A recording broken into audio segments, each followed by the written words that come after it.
नमस्कार। आज हम जेम्स क्लियर की बहुत ही चर्चित किताब एटॉमिक हैबिट्स इस पर आधारित कुछ खास हिस्सों पर थोड़ी गहराई से बात करने वाले हैं। जी। अक्सर ऐसा लगता है ना कि बड़े बदलाव लाने के लिए कोई बहुत बड़े कदम उठाने पड़ते हैं, हाँ, ये आम धारणा है। लेकिन ये किताब कुछ और ही कहती है। ये बताती है कि कैसे रोज के छोटे छोटे, मतलब इतने छोटे कि नजर भी ना आए, वैसे सुधार मिलकर जिंदगी में बड़े असाधारण बदलाव ला सकते हैं। बिल्कुल। तो आज हम इसी पर बात करेंगे, समझने की कोशिश करेंगे कि ये आदतों का विज्ञान है क्या और कैसे ये लगातार छोटे सुधार हमें इतने बड़े नतीजों तक पहुंचा देते हैं। हाँ, और ये समझना जरूरी है। इसमें एक बड़ा दिलचस्प आइडिया है, आत्म सुधार का चक्रवृद्धि ब्याज। सुना है आपने? हाँ, compounding effect of self improvement. बिल्कुल। जैसे बैंक में पैसा धीरे धीरे ब्याज से बढ़ता है, वैसे ही हमारी अच्छी आदतें, अगर हम उन्हें रोज करते रहें तो समय के साथ उनका असर भी कई गुना हो जाता है। सही कहा। शुरू में शायद पता भी न चले। बिल्कुल, शुरू में लगता है कुछ हो ही नहीं रहा, लेकिन लंबे समय में देखें तो यही छोटी आदतें तय कर देती हैं कि कौन सफल होगा और कौन नहीं। ये बिल्कुल सही अवलोकन है। और जो बात इसे और भी प्रैक्टिकल बनाती है, वो ये है कि ये सिर्फ इच्छा शक्ति या मोटिवेशन का खेल नहीं है। हाँ, वो तो आती जाती रहती है। एग्जैक्टली।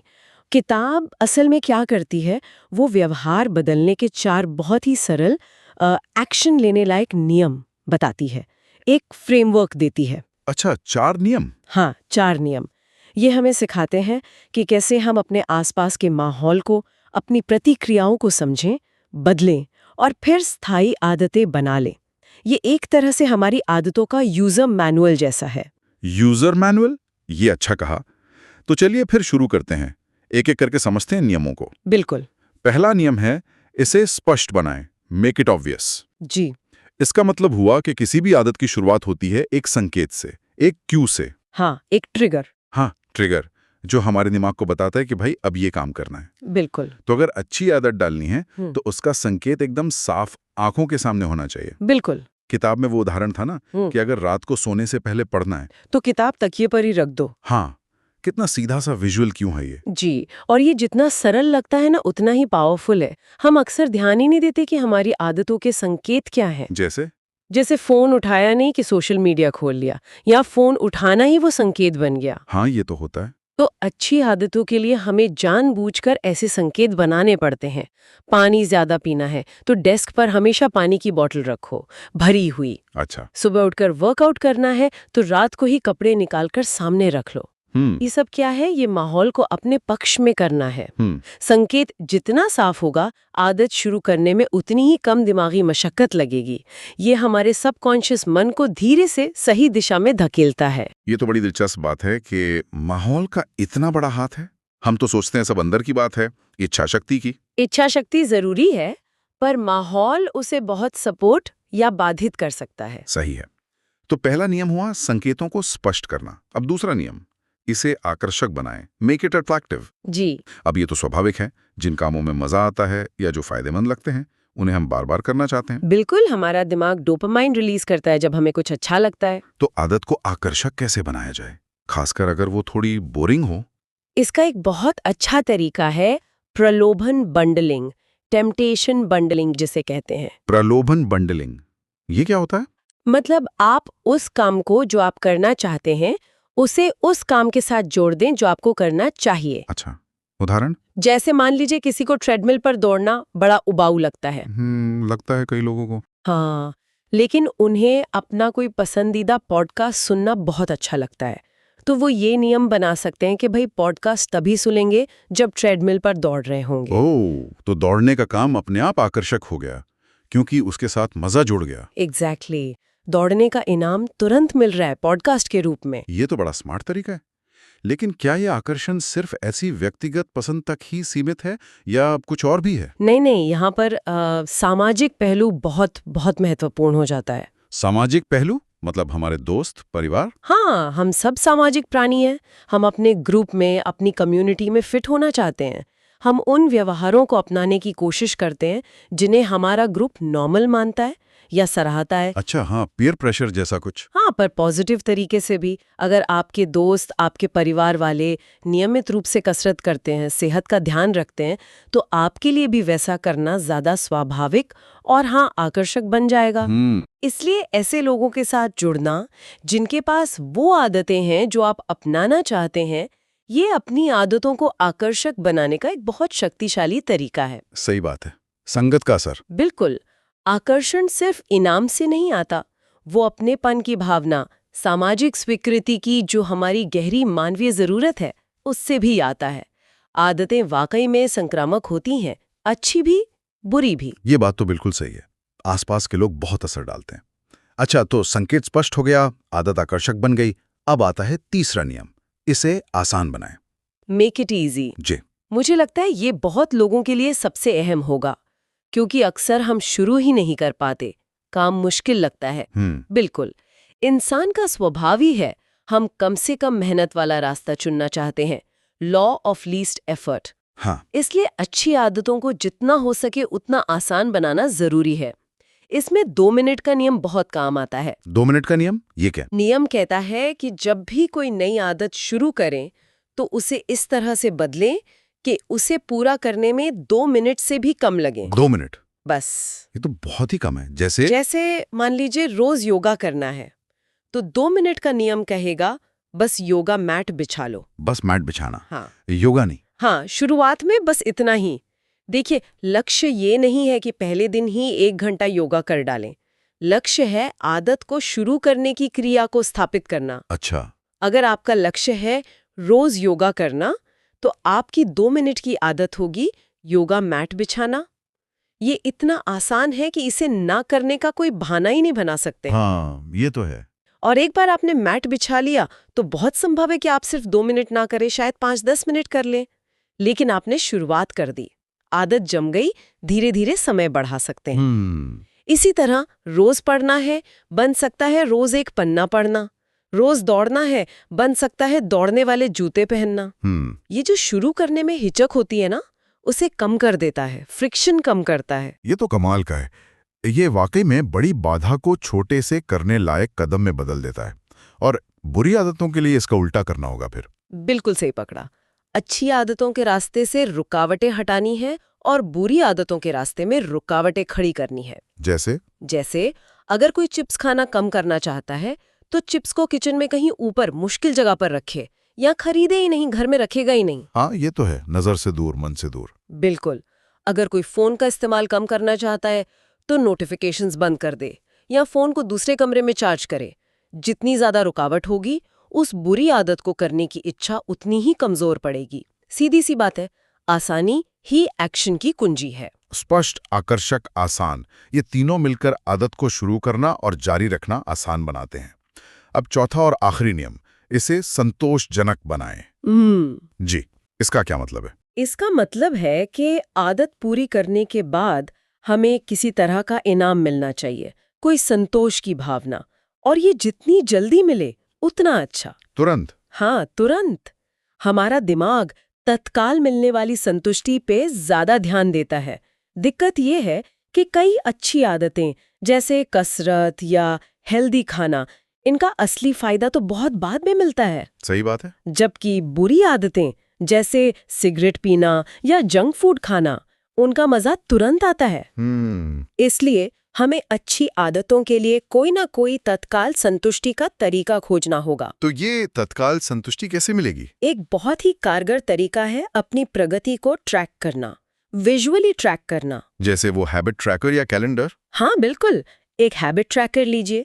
हर बार जब आप अपनी आदत पूरी करें, जैसे सुबह जल्दी उठें या पानी के 8 ग्लास पिएं, तो कैलेंडर पर एक बड़ा सा क्रॉस लगा दें। अच्छा। ये क्रॉस लगाना, ये अपने आप में एक छोटा सा संतोषजनक काम है। ये आपको दिखाता है कि आप लगातार कोशिश कर रहे हैं। हाँ, वो टिक मार्क लगाने में एक जीत वाली फीलिंग आती है, छोटी सी सही। बिल्कुल। और जब आप देखते हैं कि आपने लगातार कई दिनों तक क्रॉस लगाए हैं, एक चेन बन गई है, तो आप उस चेन को तोड़ना नहीं चाहेंगे, है ना? हाँ, वो सिलसिला टूटना नहीं चाहिए। ये आपकी मेहनत का एक विजुअल सबूत बन जाता है और आपको आगे बढ़ने के लिए प्रेरित करता है। ये तो अच्छी आदतों के लिए हुआ। और बुरी आदतों को असंतोषजनक कैसे बनाया जाए, उन्हें करने के बाद बुरा कैसे लगे? इसके लिए आप एक जवाबदेही साथी या अकाउंटेबिलिटी पार्टनर बना सकते हैं। अच्छा, वो कैसे? आप किसी दोस्त को बताएं कि देख भाई, अगर मैं अपनी ये बुरी आदत करूं, जैसे ज्यादा टीवी देखूं, तो मुझे तुम्हें 100 रुपए देने होंगे। हाँ, पैसे का मामला। हाँ, या कोई ऐसा ऐप इस्तेमाल करें जो आपकी बुरी आदतों को ट्रैक करे और शायद कोई जुर्माना लगाए या कोई मजेदार सजा दे। मतलब ये है कि बुरी आदत के साथ तुरंत कोई असुविधा या नकारात्मक नतीजा जोड़ दिया जाए। हमारा दिमाग दर्द से बचना चाहता है और खुशी पाना चाहता है। बस इन नियमों का इस्तेमाल करके हम इसी प्रवृत्ति को अच्छी आदतों के पक्ष में मोड़ सकते हैं। ये चारों नियम स्पष्ट, आकर्षक, आसान और संतोषजनक, ये मिलकर तो वाकई एक बहुत ही शक्तिशाली ढांचा बनाते हैं। जी बिल्कुल। लेकिन किताब में एक और बहुत जरूरी बात कही गई है, हाँ, जो अक्सर लोगों को निराश करती है जब वो नई आदतें बनाने की कोशिश करते हैं। हाँ, कौन सी? वो है अव्यक्त क्षमता का पठार, प्लेटो ऑफ लेटेंट पोटेंशियल। ये क्या चीज है? ये एक बहुत ही गहरी बात है।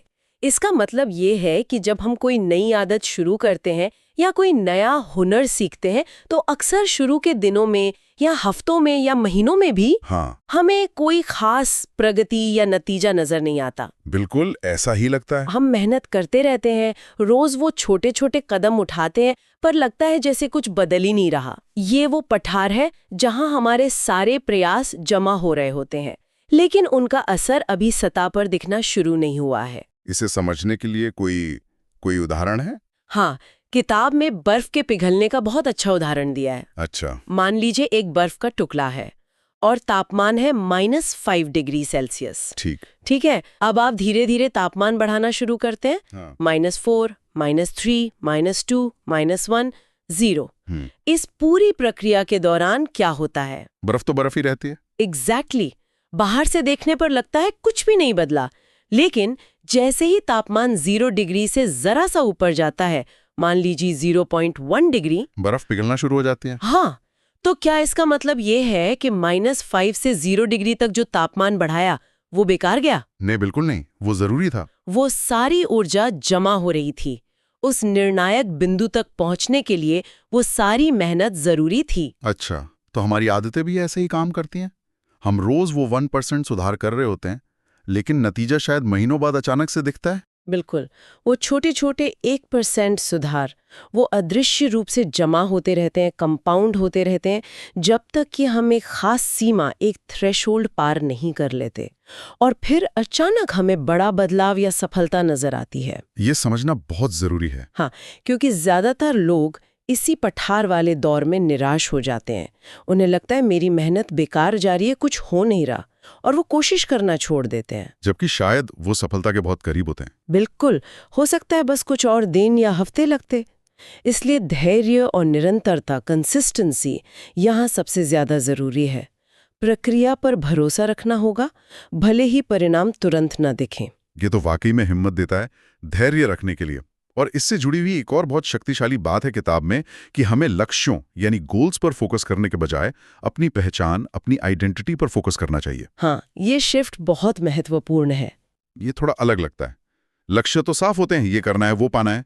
पहचान पर फोकस करने का क्या मतलब है? देखिए, आमतौर पर जब हम कुछ बदलना चाहते हैं तो हम लक्ष्य बनाते हैं, जैसे मुझे एक किताब लिखनी है, या मुझे मैराथन दौड़नी है, या मुझे 10 किलो वजन कम करना है। ये सब क्या है? ये परिणाम आधारित लक्ष्य हैं, आउटकम बेस्ड। हाँ। पहचान आधारित नजरिया इससे अलग है। यहाँ सवाल ये नहीं है कि आप क्या हासिल करना चाहते हैं, यहाँ सवाल है कि आप किस तरह का इंसान बनना चाहते हैं। किस तरह के इंसान बनना चाहते हैं? अच्छा, तो मुझे वजन कम करना है की जगह क्या सोचना चाहिए? आप सोच सकते हैं, मैं एक स्वस्थ व्यक्ति हूँ, I am a healthy person. अब सवाल बदल गया। अब आप ये नहीं सोचते कि ओ आज मुझे कसरत करनी पड़ेगी। हाँ, बोझ लगता है। आप पूछते हैं, एक स्वस्थ व्यक्ति आज क्या करेगा? अच्छा। शायद वो लिफ्ट की जगह सीढ़ियां लेगा, सोडा की जगह पानी पिएगा, चिप्स की जगह फल खाएगा। हर बार जब आप ऐसा कोई छोटा सा चुनाव करते हैं जो आपकी उस स्वस्थ व्यक्ति वाली पहचान से मेल खाता है, तो आप उस पहचान को मजबूत कर रहे होते हैं। वाह। हर छोटी आदत, हर छोटा सही चुनाव उस पहचान के पक्ष में एक वोट की तरह है जिसे आप अपनाना चाहते हैं। एक वोट?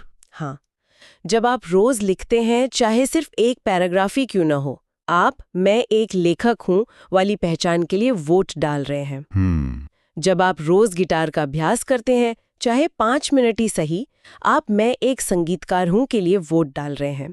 समय के साथ ये छोटे छोटे वोट जमा होते जाते हैं और धीरे धीरे आपकी आत्म छवि, आपकी सेल्फ इमेज बदल जाती है। और जब आपका व्यवहार आपकी पहचान से जुड़ जाता है तो बदलाव ज्यादा टिकाऊ होता है, क्योंकि अब आप सिर्फ कुछ नियम फॉलो नहीं कर रहे, आप बस वही कर रहे हैं जो आप हैं। ये मोटिवेशन का सबसे गहरा लेवल है। ये तो सोचने का बिल्कुल अलग तरीका है। लक्ष्य बाहरी होते हैं, पहचान अंदरूनी। बिल्कुल। तो कुल मिलाकर इन अंशों का सार यही निकलता है कि सफलता कोई एक रात का बड़ा कारनामा नहीं है। नहीं, बिल्कुल नहीं। बल्कि ये रोजमर्रा की छोटी छोटी लगातार की जाने वाली आदतों का नतीजा है। वो 1% वाला आइडिया मुझे बहुत पसंद आया कि रोज सिर्फ 1% बेहतर होने से साल के अंत तक आप 37 गुना बेहतर हो सकते हैं। हाँ, वो कंपाउंडिंग का जादू है। ये दिखाता है कि समय के साथ छोटे सुधारों का असर कितना जबरदस्त हो सकता है। हमारी सफलता असल में हमारी रोज की दिनचर्या में ही छिपी है। बिल्कुल। और ये हमें एक बहुत ही महत्वपूर्ण सवाल पर लाकर छोड़ता है, एक ऐसा सवाल जिस पर शायद हम सभी को सोचना चाहिए। क्या सवाल? अगर हमारी हर आदत, हर चुनाव हमारी पहचान के लिए एक वोट है, तो आज हमने जो आदतें निभाई, जो चुनाव किए, वे किस पहचान के पक्ष में वोट डाल रहे थे?